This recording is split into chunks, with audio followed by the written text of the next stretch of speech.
सितंबर 2009 में basin south Asia ने लोक आवास यात्रा नामक एक अनूठे कार्यक्रम की शुरुआत की। इस कार्यक्रम का नेतृत्व डेवलपमेंट ऑल्टरनेटिव्स द्वारा किया गया था। लोक आवास यात्रा का मुख्य उद्देश्य अलग अलग वर्गों और भौगोलिक क्षेत्रों से संबंधित लोगों को इकट्ठा करके इन सफल प्रयासों के बारे में ज्ञान बांटना है, जिससे उनके जीवन में पर्यावरण के अनुकूल बदलाव आ सके और वो इस ज्ञान को अपने अपने गांवों में ग्रामवासियों के साथ बांटकर गांवों की परिस्थितियों के अनुसार उस पर अमल कर सकें। मध्य, पश्चिमी, पूर्वी और उत्तरी क्षेत्रों की यात्रा को सफलतापूर्वक करने के बाद दक्षिण लोक आवास यात्रा की शुरुआत 17 दिसंबर 2010 को तमिलनाडु, आंध्र प्रदेश एवं केरल से हुई। तमिलनाडु पथ का विशेष जोर सामाजिक आवास, आपदा सुरक्षित निर्माण, वैकल्पिक पर्यावास आजीविकाओं और स्वच्छता पर है। यात्रा की शुरुआत trust for village self governance या TVSG से हुई, जहां यात्रियों ने इस संस्था के कार्यों के बारे में जाना और समझा। The Trust for Village Self-Governance established in 2001. This panchayat is one of the emerging model for the country for sustainable growth and economy. TVSG एक अकादमी है जो पंचायत सदस्यों का क्षमता निर्माण करती है ताकि वे आवास के विकास से जुड़ी प्रतिभागी योजना प्रक्रिया शुरू कर सकें। इसके बाद यात्री विलुपुरम में स्थित कोंगमपट्टू नामक एक गांव में गए, जहां उन्होंने हैबिटेट फॉर ह्यूमैनिटी और कल्वी केंद्र की भागीदारी में बने 75 घरों का भ्रमण किया। इन कम खर्चीले मकानों को इस तरह डिजाइन किया जाता है ताकि ये हादसों को झेल सकें। उसके बाद यात्री कराईकाल के सुनामी प्रभावित गांवों के भ्रमण के लिए गए, जिनका पुनर्वास डेवलपमेंट ऑल्टरनेटिव्स द्वारा स्विस रेड क्रॉस की सहायता से किया गया था।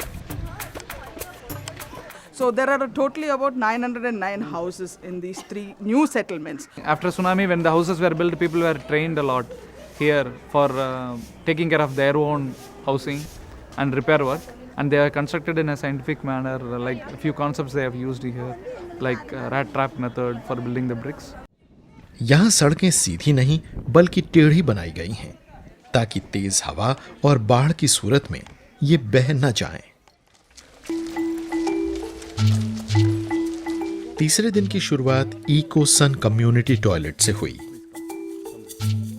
This is the first toilet in the country, community toilet in the country. It's called the ecological sanitation. This is very environment friendly, water saving because no flushing. It's only for washing purpose only we need water. That is 2 liters is enough. It's above the ground level and cemented, and urine is diverted and wash water is also diverted. Then the urine is using for agriculture purposes and wash water also let into the filter bed and goes to the field.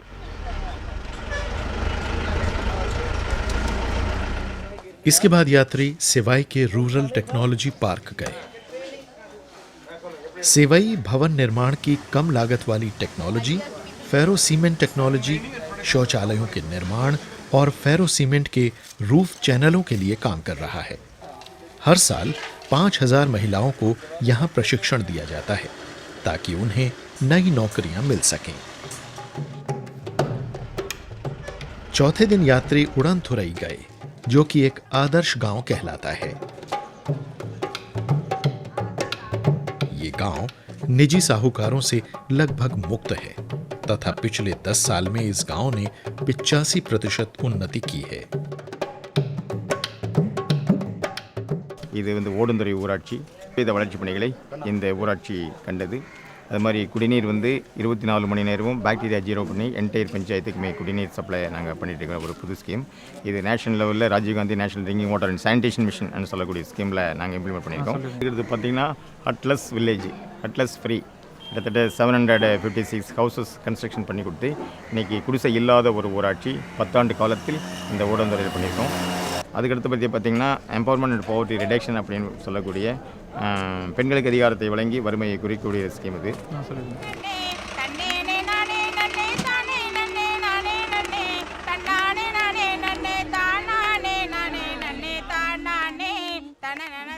उसके बाद यात्री राजीव गांधी पेयजल mission के अधीन बनी mineral water factory गए.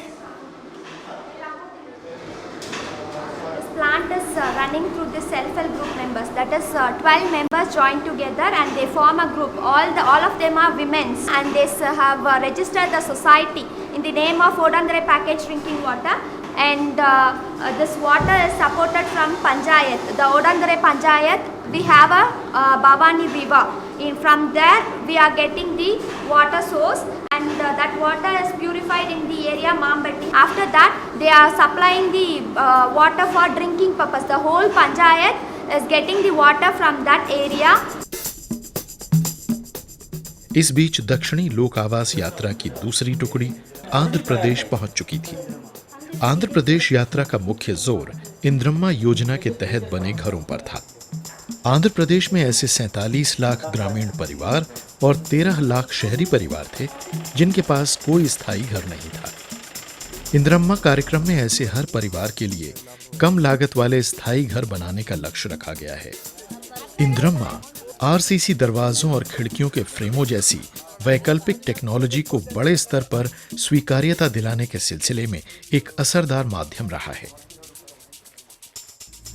तमिलनाडु और आंध्र प्रदेश की तरह दक्षिण लोक आवास यात्रा की तीसरी टुकड़ी केरल पहुंच चुकी थी. केरल यात्रा की शुरुआत Kerala institute of local administration से हुई, जहां यात्रियों ने यात्रा के मुख्य मुद्दों जैसे रोजगार, वैकल्पिक तकनीकों तथा आपदा सुरक्षित निर्माण के विषयों पर चर्चा की.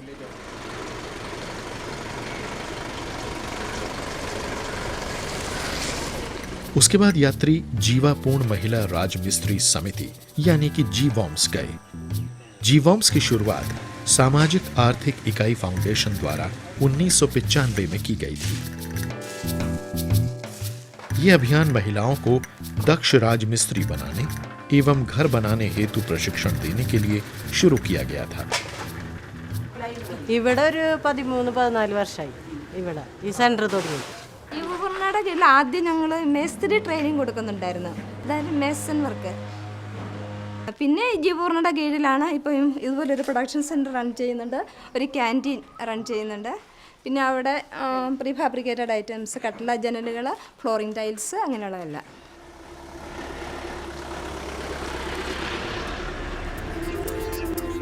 People, we are going to a place called Karunagapalli. In 2006, when the tsunami hit India, a lot of people from the seaside got displaced. What we are going to see today is the resettlement of the Communist Party of India Marxist. It's like one colony of fresh habitat houses, all built in low-cost housing models.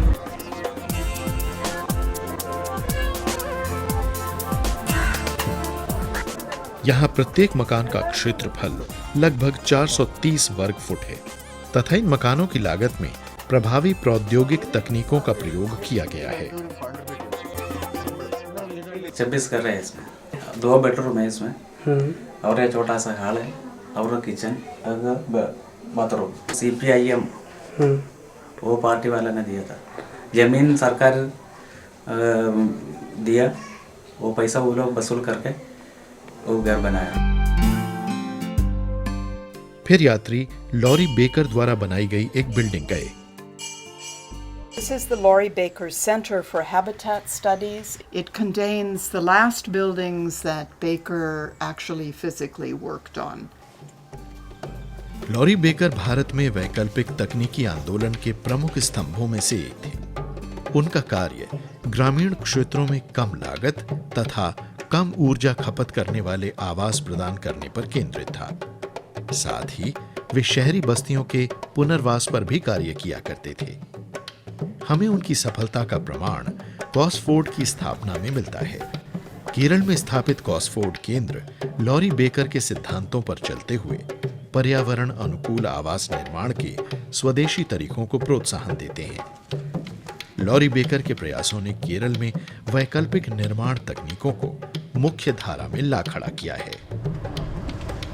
4 दिनों में विभिन्न जगहों पर विभिन्न प्रकार की तकनीकों के अनोखे अनुभव के साथ तीनों खंड के यात्री त्रिवेंद्रम में स्थित सेवा कैंपस में इकट्ठे हुए। वहां सभी ने अपने ज्ञान को एक दूसरे के साथ बांटा, जिससे कि वो भविष्य के लिए एक दिशा निर्धारित कर सकें। യോഗാവാസ് യാത്ര ഇറ്റ്സ് എ നാഷണൽ ഫീലിംഗ്.